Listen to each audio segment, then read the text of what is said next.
The blizzard had transformed Highway 41 into a frozen nightmare. Emma gripped the steering wheel of her Ford pickup, squinting through the wall of white that swallowed her headlights whole. She'd been driving for 3 hours, trying to reach her grandfather's cabin in northern Montana before the storm got worse. That plan had clearly failed. Should have listened to the weather report, she muttered. Her breath fogging in the cold cabin despite the heater running full blast. The radio crackled with static. The emergency broadcast barely audible through the interference. Something about sheltering in place, road closures, and dangerous conditions. Emma already knew all that. What she needed was a sign literally telling her how far she was from the next town. That's when she saw them. 2 small figures stood in the middle of the road, barely visible through the swirling snow. Emma's heart lurched as she slammed on the brakes. The truck fishtailed, tires screaming against the ice before finally grinding to a stop mere feet from the shapes. "Jesus Christ," Emma whispered. Throwing the truck into park and grabbing her flashlight from the glove compartment, she burst out of the truck, the wind immediately stealing her breath and stinging her face with ice crystals. "Hey, are you kids okay?" The flashlight beam cut through the blizzard, and Emma froze not from the cold, but from what she saw.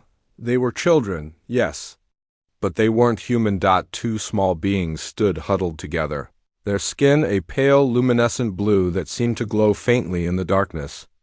They wore thin, silvery garments completely inadequate for the Montana winter, and their large, dark eyes, easily twice the size of human eyes, stared at her with a mixture of fear and desperate hope. Their delicate frames shook violently, and frost had begun to form on their exposed skin. Emma's mind raced. This was impossible. This couldn't be real. Aliens? Here? But the way they trembled, the way the smaller one clutched the other's arm, that was universal. That was terror and cold and the edge of death. "Okay," Emma said, more to herself than to them. Okay. She didn't have time to process what they were. She only knew what they needed. Emma rushed forward, shrugging off her heavy winter coat. "Come on, you'll freeze to death out here." She wrapped the coat around both of them, their small bodies easily fitting together inside it. They flinched at her touch but didn't resist. "Can you walk?" "Understand me?" Emma asked, though she doubted they could understand English. The taller one nodded, or made a gesture that seemed like a nod. Close enough. Emma guided them to her truck, helping them into the passenger seat. Their skin was ice-cold to the touch, and up close, she could see they weren't just blue. Their skin had an almost crystalline quality, like they were partially made of ice themselves. Or maybe that was just the frostbite setting in. She cranked the heat to maximum and grabbed the emergency blanket from behind the seat, wrapping it around them. "It's okay. You're safe now. I've got you." The children, she couldn't think of them as anything else, huddled together, their large eyes fixed on her face. The smaller one made a soft, musical sound, almost like wind chimes in a gentle breeze. Emma's hands shook as she pulled out her phone. No signal, of course not in this storm, not out here. She was on her own. "All right, we need to get somewhere warm. The cabin's about 20 miles ahead, if I can make it through this mess." She put the truck back in drive and eased forward, her eyes darting between the road and her strange passengers. They seemed to be warming up slightly, the violent shaking subsiding to occasional tremors. But their color worried her. The blue was fading to an almost gray pallor. Was that good or bad for their species? Emma had just started to relax, to think maybe they'd be okay, when she saw the lights in her rearview mirror, 4 pairs of headlights. Powerful and unwavering, cutting through the blizzard with unnatural precision. They were moving too fast for the conditions, and they were definitely following her. No, Emma breathed, pressing down on the accelerator. The truck lurched forward, but there was only so fast she could go on the ice-covered road. The children noticed her tension. The taller one looked back at the lights and made a sharp, distressed sound. Both of them pressed closer together, their fear palpable. "It's okay," Emma lied. "We'll be fine." The 4 vehicles, black SUVs with tinted windows, rapidly closed the distance. They were in formation, clearly coordinated, clearly professional. This wasn't law enforcement. This was something else. Emma's mind raced. Were they looking for these kids? Had she stumbled into some kind of military operation? Area 51 type stuff? Her grandfather had always joked about the weird things that happened in these remote mountains. But she'd never believed him. The lead SUV pulled alongside her, and Emma caught a glimpse of the driver, a man in a dark suit, face hidden behind sunglasses despite the night and the storm. He gestured forcefully for her to pull over. "Not happening," Emma growled. Jerking the wheel to the right, her truck plowed through a snowdrift and onto a side road barely more than a logging trail. But she knew these mountains. She'd spent summers here as a kid, exploring every back road and hidden path with her grandfather. The SUVs followed, but their larger size worked against them on the narrow trail. Emma pushed the truck harder, taking turns she knew were coming, using every advantage her local knowledge provided. The children were making constant sounds now, their musical voices rising and falling in what might have been their language. Were they praying? Encouraging her? Warning her? Emma rounded a sharp bend and saw it, the old ranger station, abandoned for years but still standing. It wasn't the cabin, but it was shelter, and more importantly, it had a working radio tower. Her grandfather had helped maintain it back in the day. She skidded to a stop in front of the building, grabbed the children, and ran for the door. The old lock broke easily under her boot, and they tumbled inside just as the first SUV came into view. The station was freezing and dark, but it was solid. Emma set the children down and grabbed her flashlight, searching frantically for the emergency supplies her grandfather had insisted on keeping here. Come on, she muttered, throwing open cabinets, their flares, a first aid kit, and best of all, the radio.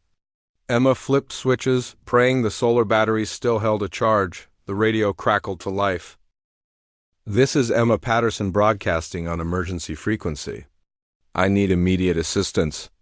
I have two," she paused, looking at the children, "two individuals requiring medical attention and protection. We're being pursued by unknown hostiles at the old Johnson Creek Ranger Station.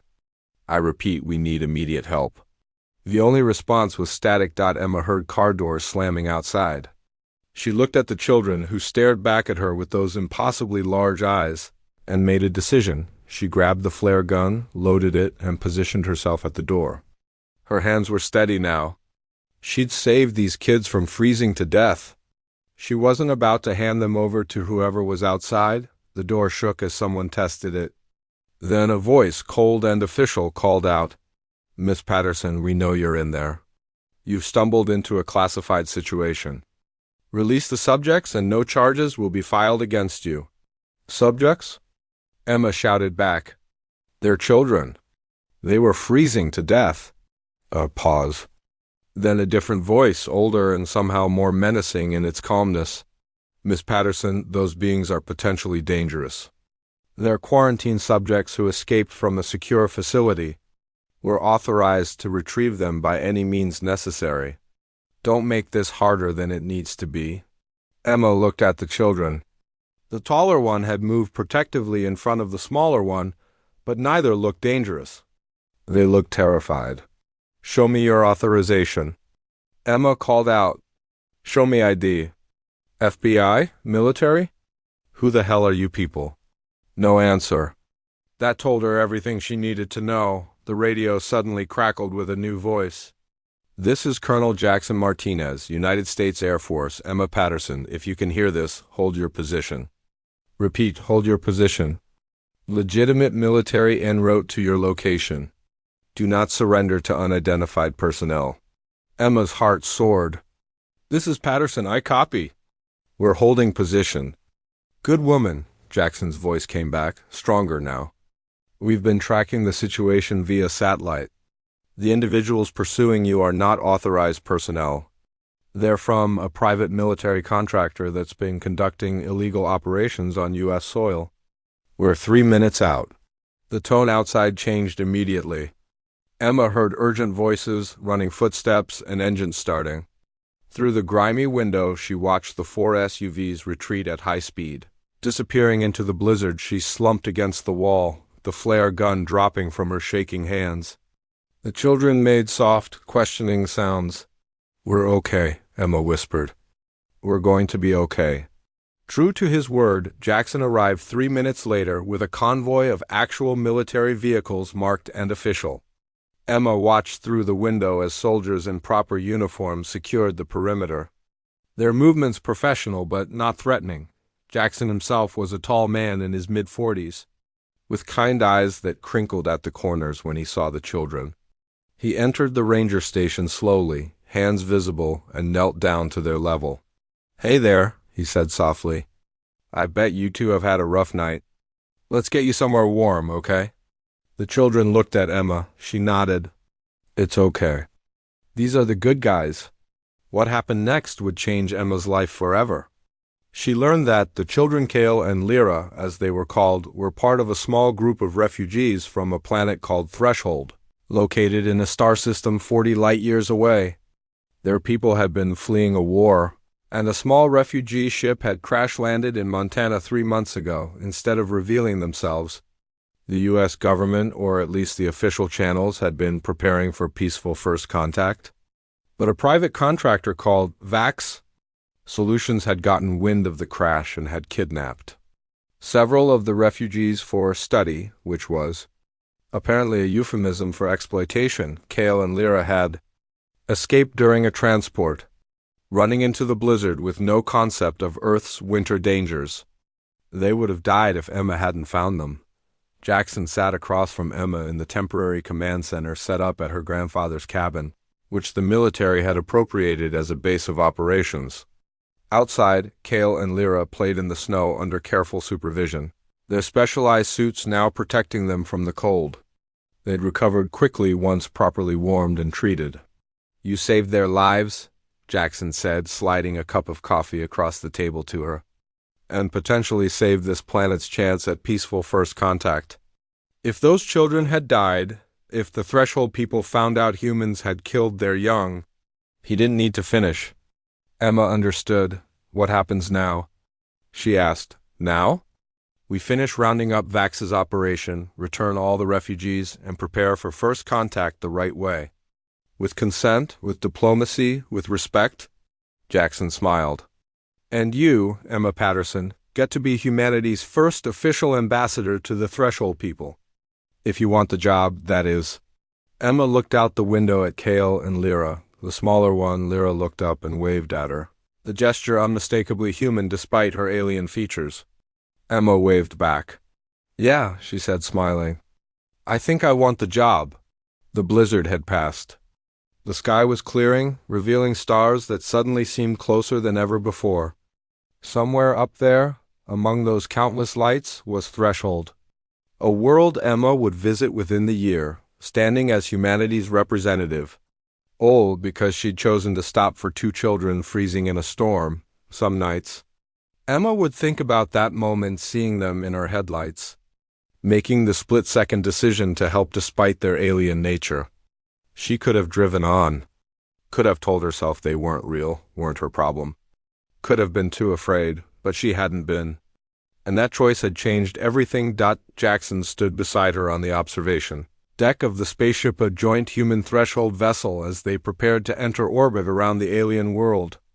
Kale and Lyra were there too, nearly bouncing with excitement to return home and introduce Emma to their people. "Nervous?"